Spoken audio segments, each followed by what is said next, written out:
Hello children, how is it going? Now let's start today's lesson. Open your book on pages 119, a postcard. Қайырлы күн балалар.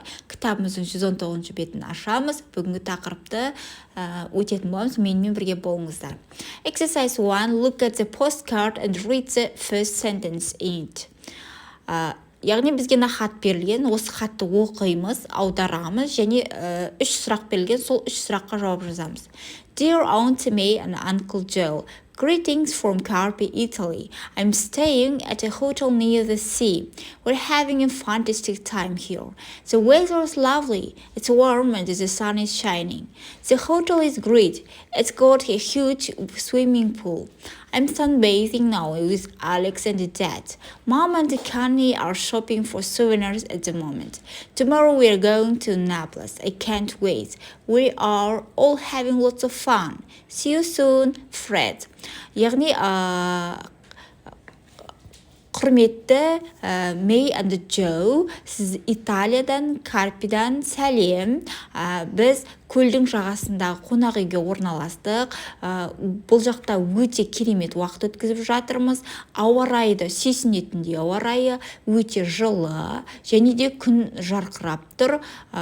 Қонақ үй өте керемет. Қонақ үйдің үлкен бассейн бар, және де қазір біз Алекспен және әкем екеуміз күнге қыздырынып жатырмыз. Анам мен Конни қазір сувенирлер алу үшін шопинг жасап жатыр. Ертең біз Наполиске барамыз. Мен күте алмаймын. Бізде өте керемет күн, көңілді күн болып жатыр.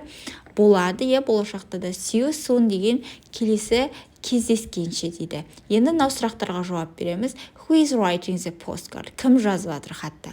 Who is to read it? Кім оқып жатыр? Where is each person? Олар қайда деген сұрақтарға жауапты сіздерге жазып қойдым. Өздеріңіз де мәтіннен қарап жазып алсаңыздар болады балалар. Exercise 2. Read the postcard and answer the questions. Then list all the present continuous form. Which one has a future meaning? Яғни сұрақтарға жауап береміз. Жауапты созылмалы осы жақ түріне аударып жазамыз дейді, балалар. Сіздерге дұрыс нұсқасын қалдырдым. Осыған қарап жазып алсаңыздар болады. Exercise 3. Rewrite the sentence. Put the verbs in their short forms or omit subject pronouns. Яғни балалар бізге сөйлем берілген, осы жердегі етістіктердің қысқаша формаларын жазуымыз керек екен балалар.